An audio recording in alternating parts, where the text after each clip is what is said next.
One defining moment in my work came when I was brought in after a merger between two financial firms. So, after a merger, people don't trust each other, they're burned out, they don't know which way is right and which way is left, and they really need help in terms of navigating change, leading the merger. So, I used Empower Global's 10-step framework for navigating change. We helped both teams establish psychological safety, be able to trust each other through meaningful connection activities, team building, understanding each other's personality types and how to work better with different personalities, and co-creating a shared vision for the future. We also identified change champions within the organization, people who could model resilience and were willing to lead transformation from within, weren't afraid to speak truth to power, were early adopters, etc. What began as competing cultures slowly became one united community that was ready to confront any challenge that they had coming. I've also facilitated that transformation in other rooms, whether it's a global executive team that's navigating layoffs using the locus of control concept, or a law firm that's grappling with moral distress who rediscovered courage by transforming pain into purpose. The common thread is that once people reconnect with their sense of agency and their shared humanity, resilience then becomes contagious. What makes me different is that I actually care.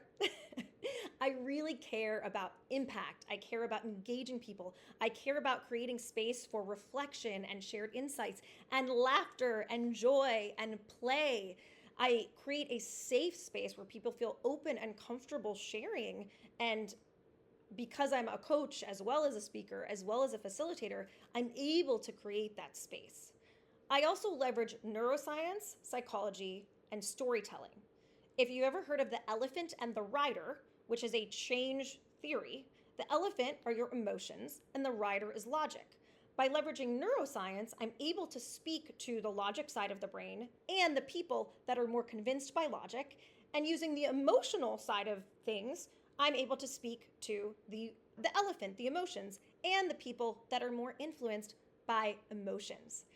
I also tell stories, not just from my own experience of, for example, overcoming adversity. I had a multiply handicapped sister who was the first person in the world treated for a brain disease in 1998 and helped my parents to bring that forward and into fruition. One story of many, and I've also coached and trained many activists from around the globe, and I'm able to relay their stories to inspire people. I don't just want abstract models. I really want to leverage real human experience that translates directly into how teams work, how they lead, how they adapt, and how they create change. As I mentioned, my approach to leadership in a VUCA world, volatile, uncertain, complex, and ambiguous, combines neuroscience, systems thinking, moral psychology, and philosophy. Like, I love Viktor Frankl. And so I'm not just teaching resilience. Because I'm part of Harvard's Human Flourishing Network, which is an invitation-only network where we hear academics from around the world brief us on the latest in well-being, flourishing, and resilience, I learn about the cutting edge. I'm not just teaching people to take a nap. I am teaching people to move, for example, from resilience to anti-fragility, how they can actually grow stronger through disruption, how adversity and what they learn by the way that they deal with it, utilizing the coping strategies and mindset tools I'm giving them, can actually make them stronger and create a more resilient person and a more resilient organization.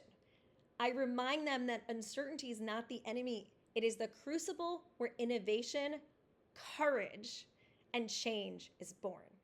When leaders are able to build resilience, employees are more engaged, they feel heard, they build cultures of trust, adaptability, and high performance.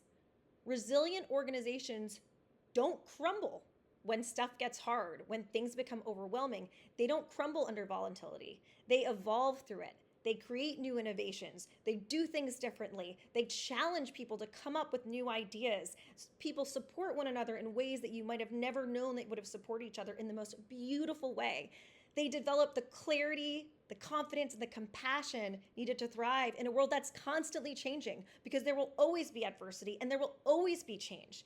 So everybody needs to know how to do that all the time, not just in the worst moments. And by creating that resilience, they then know how to do that. I also teach about things like moral courage, moral elevation, moral beauty, things that inspire people at a deeper level to engage and create change beyond the usual frameworks and suspects. I'm also global in nature. I don't just use examples that are American. I really think about how do you leverage examples from all over the world to inspire people. I have a challenge for you. Let's build resilient leaders together, ones that are ready to thrive in a VUCA world.